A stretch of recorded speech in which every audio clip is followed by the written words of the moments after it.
Hi, I'm Mrs. Schmidt from North Rockford Middle School, and I'm here with part 4 of how to sew a ball. So far we had all of our supplies together, we cut out our pattern pieces, we sewed them together in pairs, and then in part 3 we sewed those pairs together to make one big piece. So now we're going to do the final bit of sewing and the stuffing and get it finished up, and you'll actually have the ball. So we have one edge that has not been sewn. So you'll wrap the pieces together until those two edges come together that are not sewn yet. Now for this final section, we are going to sew all the way across. That doesn't give us a ball. We need to leave an opening. That opening serves two purposes. The first purpose is it will give us a space where we can turn the ball right side out. We'll hide all our stitches and all of our seams on the inside. The other thing that opening does for us is it allows us to put some stuffing in to give our ball the shape that it needs to have. So there's really not so much a right or wrong as far as how big that opening needs to be. Some people like to have an opening big enough to put their hand in. I'm going to say leave about 1/3 of it open. So as I get ready to pin my edge together, I'm going to pin together my two ends like we've been doing all along. About 1/2 inch in, the pin is going parallel to the edge of the fabric. I've got one pin at each end. Instead of putting a pin in the middle like we have been doing, I'm actually going to use a 4th pin, and this time I'm going to put the pins perpendicular. And this perpendicular pinning is going to show me where I need to stop my stitching. So I am going to start stitching over here at one of the points. And just like we've been doing all along, I'm going to start with 2 overcast stitches. I want to make sure this end of the ball is nice and tightly sewn together. And then I'm going to do my back stitch all the way up to my pin. And when I get to the pin, I'm going to do 2 more overcast stitches and tie a really strong knot. Then I'm going to repeat that here on this side. I'm going to sew from the end, 2 good overcast stitches, back stitch up to the pin, 2 more overcast, and a good strong knot. All right, I've already done that on this one. So maybe you can see, maybe not. So here's my stitches. I stopped here, some stitches there, leaving me a nice opening in the center. Now before I turn the ball right side out, I want to go back again and just make sure I didn't leave any holes. Make sure that all the tips are sewn together nice and strong so there's no hole there so it doesn't rip very easily. And once I'm sure about that, then I'm ready to turn the ball right side out. So I'm just going to push all of the ball through that opening. And then once I get it right side out, kind of fluff it up so I can see my shape. And now that I've got it right side out, I'm going to look at it again just to double check from the outside that I don't see any holes or places that need to be repaired. And I think I'm all set for some stuffing. In part 3, I told you to get prepared for stuffing. Some people might have a bag of stuffing like this. I am going to use that for this ball. But like I said last time, in this one, I cut up some old t-shirts that were stained. We aren't going to use them for anything anymore. They're kind of in the rag bin. I just cut them into strips and then stuffed them inside.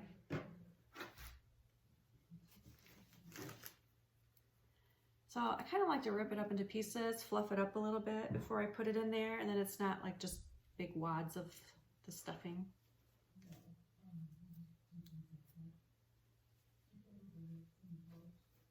How's everybody doing? Like this is kind of a boring part. Should have prepared some jokes to tell you while I do this. Don't really know any.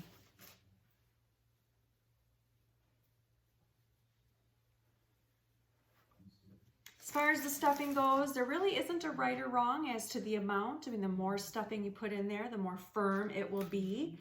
I have one like this that I use at school for a mum ball on occasion. And the stuffing is nice because it's light, it throws around, it's not going to hurt anything, doesn't knock things over really. The one with the t-shirts gets a little heavier. All right, do a little bit more.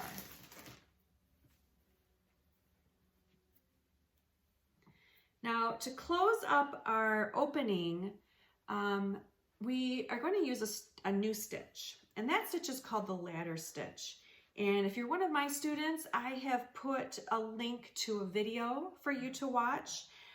There's an excellent tutorial on YouTube by Kumari No Heim Cosplay, and it's a great close-up view of doing the back stitch.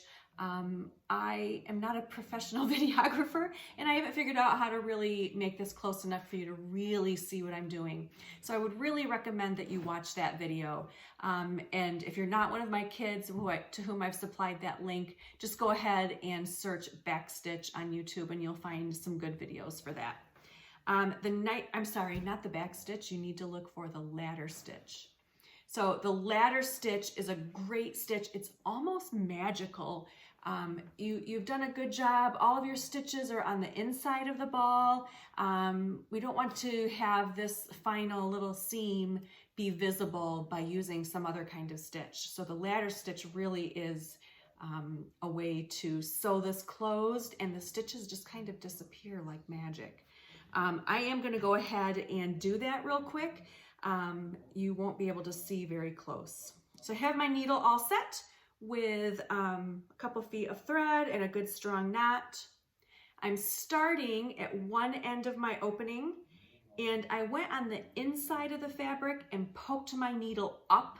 That way my knot is hidden on the inside. You'll notice that your fabric is kind of naturally folded in, and you're kind of sewing on that fold. In my class, we learned that a running stitch is just down and up through the fabric. So that's what you're going to do. You're gonna go on one side of your opening and do a running stitch. Go down and up through the fabric. Then go across your opening to the other side and do another running stitch. Kind of small, just down and up through the fabric. Then go back to the other side and you continue doing that. You're basically just zigzagging across. You'll start to see your thread creating like rungs of a ladder, and that's where this stitch gets its name. After you've done a few of those, go ahead and give your thread a pull, and you should see all of your thread kind of disappear on the inside and close up the opening again, kind of magically. Continue that all the way across your opening until you have it completely closed. It's taking me a minute.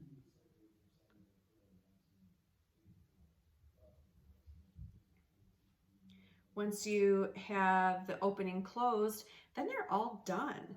You can take the ball and go outside and play.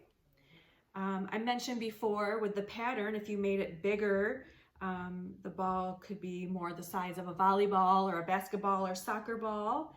I actually had kind of contemplated making a really small one, and then it would be like a cat toy. So just doing exactly what we've done, but on a very small scale.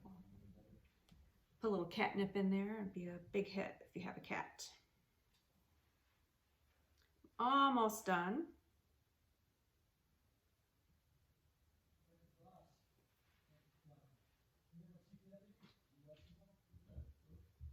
Just a couple more.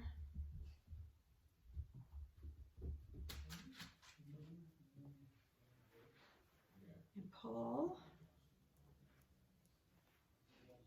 Oh, I have a little gap. Do a couple more.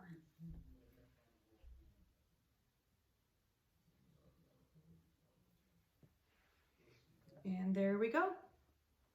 Now a good strong knot. Make sure that that doesn't come undone.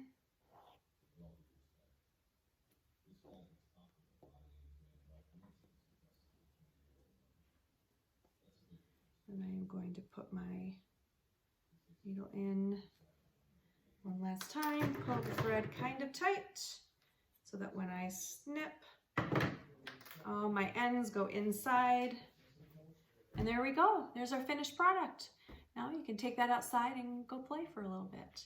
Thank you so much. I hope that yours turned out really well.